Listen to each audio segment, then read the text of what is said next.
Hi everyone, I am Izhan Shabir, first year MBBS student at AIIMS Bhopal.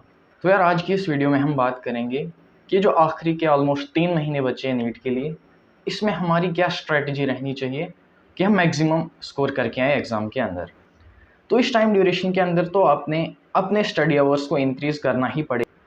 अभी तक चाहे आप जितने भी घंटे पढ़ते आ रहे थे, अब आपने अपना स्केड्यूल थोड़ा टाइट या स्ट्रिक्ट करना ही पड़ेगा। अब आपको number of study hours increase करने पड़ेंगे, क्योंकि जो प्रिपरेशन का लास्ट फेज़ होता है, this is the actual game changer. यहीं पे अगर आपने इन 2 सालों में अच्छे से प्रिपरेशन की और आखिरी के फेज़ में आप ढीले पड़ गए, तो एंड में आप एग्ज़ाम के अंदर गड़बड़ करके आ सकते हैं। जबकि अगर आपकी प्रिपरेशन अभी तक ठीक-ठाक रही है, लेकिन इस आखिरी फेज़ के अंदर आप बहुत ही ज़्यादा एफ़र्ट्स करते हैं, आखिरी 3 महीनों के अंदर आप 8-9 घंटा पढ़ाई कर रहे हैं, तो बिलीव मी आप एक बहुत अच्छा स्कोर लेकर आ सकते हैं, प्रोवाइडेड कि आप स्ट्रैटेजिकली अपनी प्रिपरेशन कंटिन्यू कर रहे हैं। इस फेज़ में आप अब एनसीईआरटी को छोड़कर किसी एक्स्ट्रा चीज़ पर नहीं जा सकते हैं। ये गलती कुछ स्टूडेंट्स करते हैं कि एंड में कहीं कोई क्वेश्चन देख लिया आउट ऑफ एनसीईआरटी और उसके पीछे कोई मॉड्यूल पढ़ने लग गए आखिरी फेज़ में, या कोई रेफरेंस बुक पढ़ने लग गए, जिससे कि बहुत ज़्यादा टाइम वेस्ट हो जाता है। इस फेज़ में आपने एनसीईआरटी अच्छे से कवर करनी है और एनसीईआरटी के मल्टीपल रिविजन्स करने हैं। For physics and chemistry practice बहुत ज़्यादा आपने अभी तक की होगी, तो अभी भी जिन चैप्टर्स में आपको लगता है कि उतना स्ट्रॉन्ग होल्ड नहीं बन पाया है, तो उन चैप्टर्स में फिर से आप क्वेश्चंस करें। First priority should be your previous year questions, जो कि अभी तक एग्जाम में पूछे गए हैं, ताकि उन पर एक आपका अच्छा होल्ड बन पाए और आपको और एक बेटर आइडिया मिले कि किस तरीके के क्वेश्चंस पूछे जा रहे हैं एग्ज़ाम में। तो कुछ पोर्शन है जो कि आपको मेमोराइज़ करना होता है, उसमें जितनी ज़्यादा बार आप रिवीजन करेंगे उतना ही बेनिफिशियल रहेगा आपके लिए। और इसमें आती है आपकी पूरी बायोलॉजी एंड केमिस्ट्री में inorganic and some portion of the organic chemistry. तो उसके अभी तक आपने शॉर्ट नोट्स बना लिए होंगे, तो उन्हें आप बार बार देखो। जैसे जितने भी आप टेस्ट देंगे, टेस्ट से पहले शॉर्ट नोट्स देख कर जाओ और अपना एक स्केड्यूल बनाओ कि हर रोज़ मैंने ये पर्टिकुलर चैप्टर्स रिवाइज़ करने हैं। और मैंने अपने टाइम पर एंड फेज़ में ब्लॉक वाइज स्ट्रेटजी फॉलो की हुई।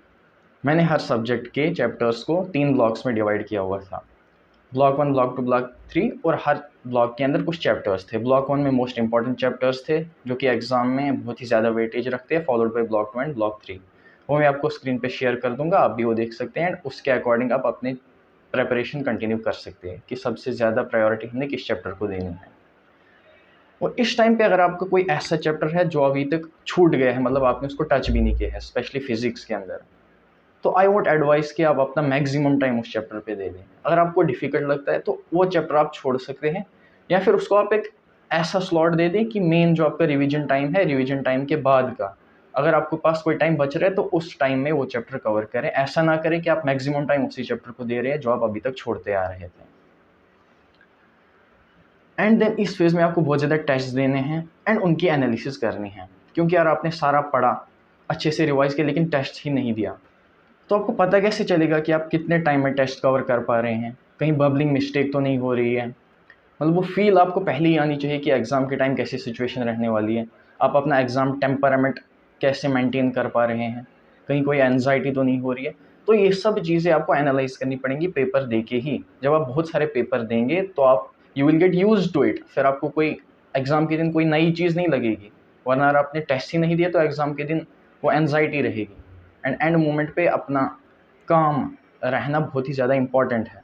अगर लास्ट पे ही आप एंजाइटी में आ गए या अपना मोरल लूज़ कर दिया आपने, तो इसकी वजह से जो आपके अंदर स्ट्रेस बिल्डअप होगा और आप कॉन्फिडेंस लूज़ करोगे, which can prove detrimental for your exam day.